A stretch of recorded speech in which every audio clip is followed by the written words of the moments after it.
To Rabbi Nolan, thank you so much, you and Rebbetzin, for inviting me and having me here on today. To Beth Shalom, shalom to you.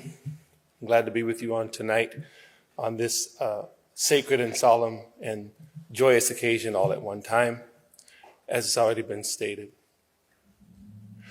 I met Rabbi a few years ago at the first Zionist Rabbinical Coalition, I think it was, and I was honored to speak there, and we've kind of stayed in touch since that time. And so this is my first time coming to see where he shepherds his flock, and it's a beautiful place, a beautiful campus, and some beautiful people. My wife was to be with me, but there's so much that's going on at home, she wasn't able to go, so she sends her love, and hopefully she can come back with me next time. I want to share with you for a moment a message of peace, but in a specific context here. Within the Black American faith tradition, it is interwoven within the Hebrew scriptures. As a matter of fact, that's where the Negro spirituals come from. One of the most famous ones is Go Down Moses, when Israel was in Egypt land, let my people go. Some of my Jewish friends have told me, Dumisani, we sing that at our Seder. And you're welcome. Thank you for the text. And virtually every Negro spiritual is actually set in what the Christians call the Old Testament. You call the Tanakh. Joshua fit the battle of Jericho, sweet and low, sweet chariot, Elijah rock, Daniel, did my Lord deliver Daniel, and on and on. They've been sung for centuries. Even what I call the granddaddy of them all, lift every voice and sing, is rooted in the text. The last stanza is actually quotes out of Jeremiah chapter 51, come out of Babylon and flee Babylon. And actually it says flee. It says, let us not forget what you've done for us. It's all rooted in scripture. And that is how my people sustain themselves over centuries of slavery and another century of Jim Crow segregation, and not only survived, but thrived, calling on the name of the God of Abraham, Isaac, and Jacob. But I want to go back further for a moment. There is a ongoing narrative within, it starts in Torah, of African and Israel solidarity. It's there. Sometimes it's so obvious for those of us who know scripture that it's easy to miss. My daughter-in-law, some of you who knew her, Olga Mashwe Washington, just passed away a few months ago. And we are now just in our organization, the Institute for Black Solidarity with Israel, which was founded in 2013, just now beginning to resume events. After we've been in a time of mourning, we will continue to be. And for those of you who aren't aware, she was buried in Haifa at the, I don't remember the cemetery at this very moment. It'll come back to me. Tel Regev. I'm saying it the right way. And we were so much honored by the state. Even President Herzog came to the house where we were sitting Shiva and acknowledged her. She is the daughter of Kenneth Mashwe, who was a South African parliament member, Black South African parliament member, who started a Zionist organization the same year that we started ours, and we did not know each other. It's one of those God things. Our children met each other, and they fell in love, and they got married. Before she left, she blessed us with 2 beautiful grandsons. So we are mourning. And while we mourned there in burying her, we were surrounded by our Israeli brothers and sisters who, as you, are at war. And it was not lost on me. I need to say here again and take a moment to thank all of our Jewish friends who've contacted us from around the world, that they took a moment out to mourn with us, these Christians who stand with Israel, while you yet have hostages in Gaza. It's not lost on us. So on behalf of the Washingtons and the Mashways, thank you. She passed away on January the 6th, and the Torah reading for that week was very key, the last portion of Genesis, which in it is a funeral. Jacob passes away in Egypt, and God has given the Hebrews such favor at that time that the Pharaoh and his most notable family members and cabinet members all traveled to Canaan to bury Jacob. The Canaanites hear the wailing from the Egyptians, and they name the place Avel Mitzrayim, the wailing of Egypt. Hence the official beginning of this relationship in which you have Africa marching to Zion before Zion is even established. Centuries before Isaiah would even pen those words. All the nations shall flow to Zion.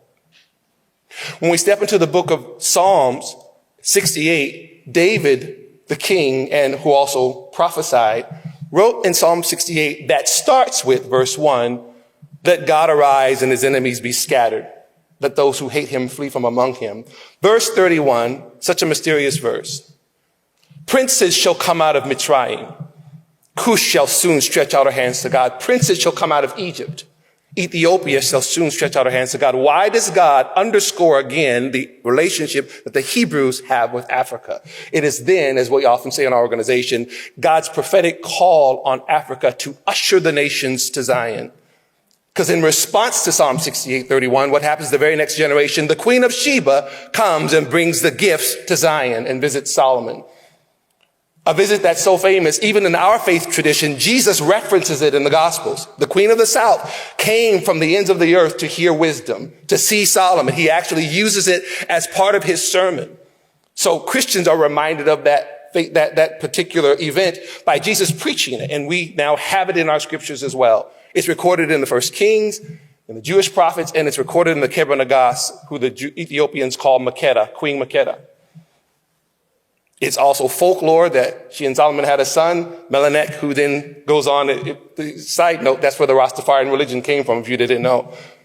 That's the last emperor of Haile Selassie, they say, was actually traced back from that union of Solomon and Sheba. This is the Ethiopian tradition, this Africa-Israel union. And then, in the modern state of Israel, after the wars that we've discussed, Israel celebrates its independence and at the same time simultaneously has to defend itself against no fewer than 5 Arab nations and the Soviet Union, which is funding those Arab nations. So what is the first glimmer of peace? When Anwar Sadat in the 1970s extends his hand in peace to Menachem Begin. And it has sustained this time. It's been rough. It's been difficult.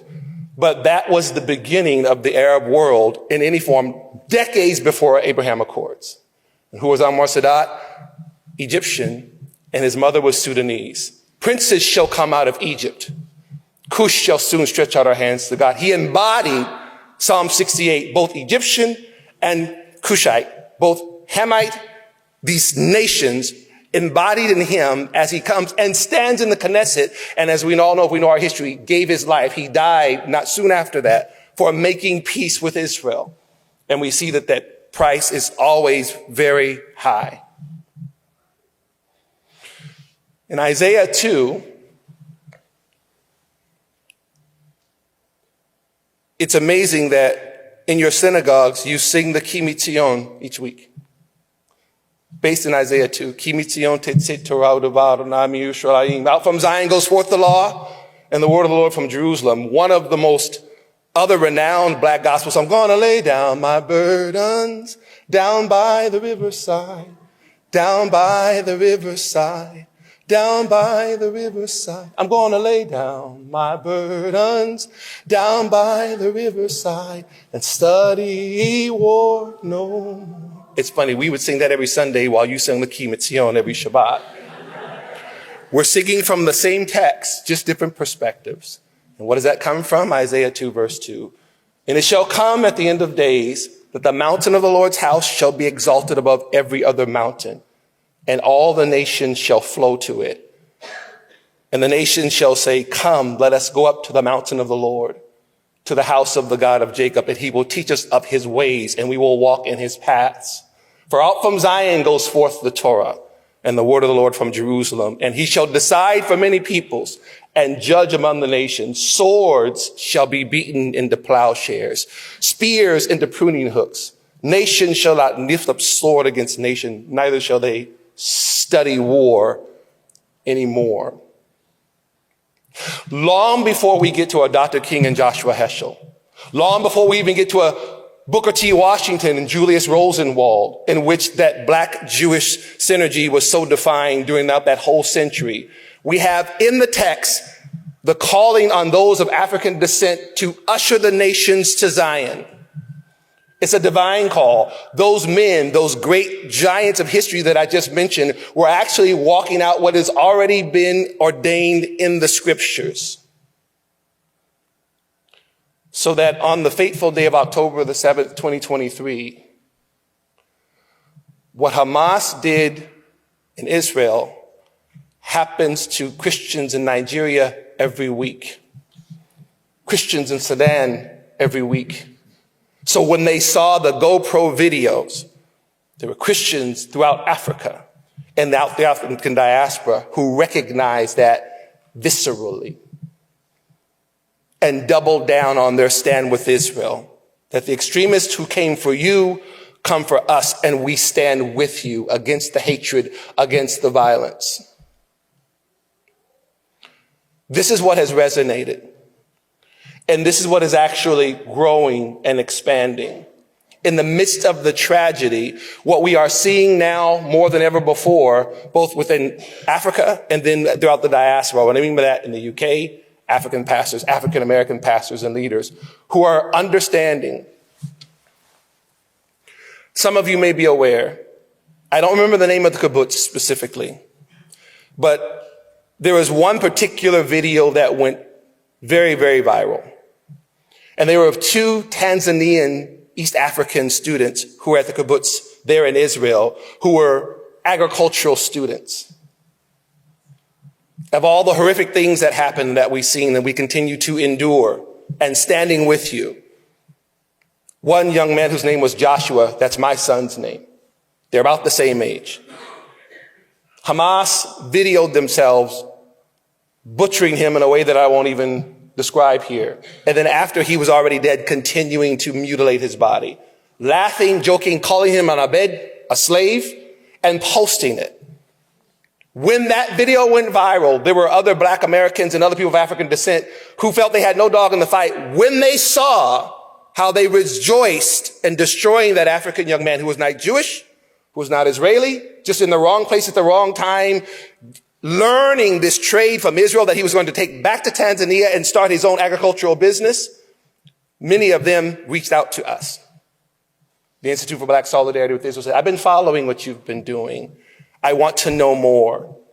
They saw that there was a common enemy that was there.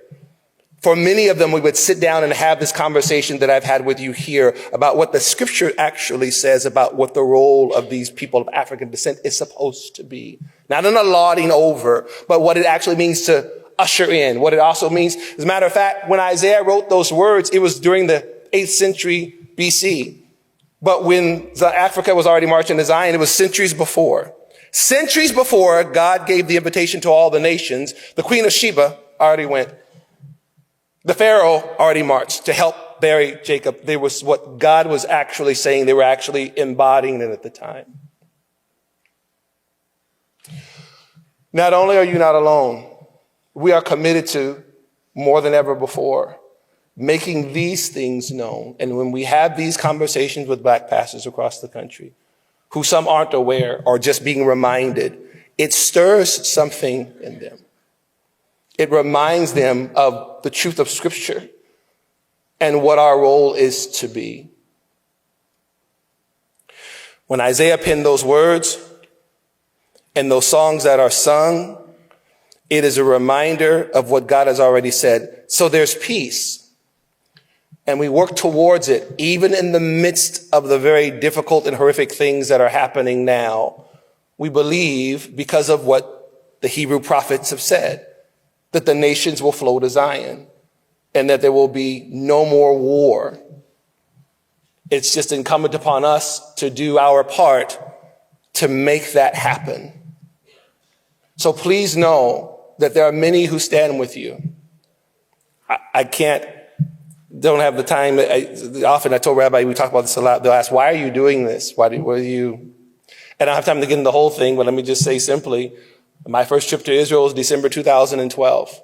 And while I'm there praying at the wall, at the best I could describe it, I left there with a strong impression. This is what I had to do for the last, how many years? I don't math well. Let's say 13 years, how long it was. This is what we've been doing. Musician by trade, pastor, we directed a music school, everything. I had my life. And I mean, you know that God has a way of disrupting your life. And we're grateful to do it. Know that you're not alone. Know that this fight means that those of us with you must be vocal and stand with you. And we do that willingly. We do that joyfully. Thank you for all that you continue to do. And for all who you continue to be. I'll say this last thing, because I'm supposed to do 15 minutes. I know I've done my 15 minutes. I'm going to sit down. And often the question that I get from my Jewish friends when I'm in a Jewish setting, what can we do? I always think that's an amazing question because you've done so much. What can we do? How can we? What I often say is continue to be the Jewish people. Continue to keep Shabbat. Continue to share. Continue to open up your doors and have people come in and hear and be with you. Continue to do that. Continue to be Julius Rosenwald. Continue to be those people. And let that light shine. Continue to be the light. We'll take care of the other side of it to make sure that we know how to respond. Thank you so much for having me on here today.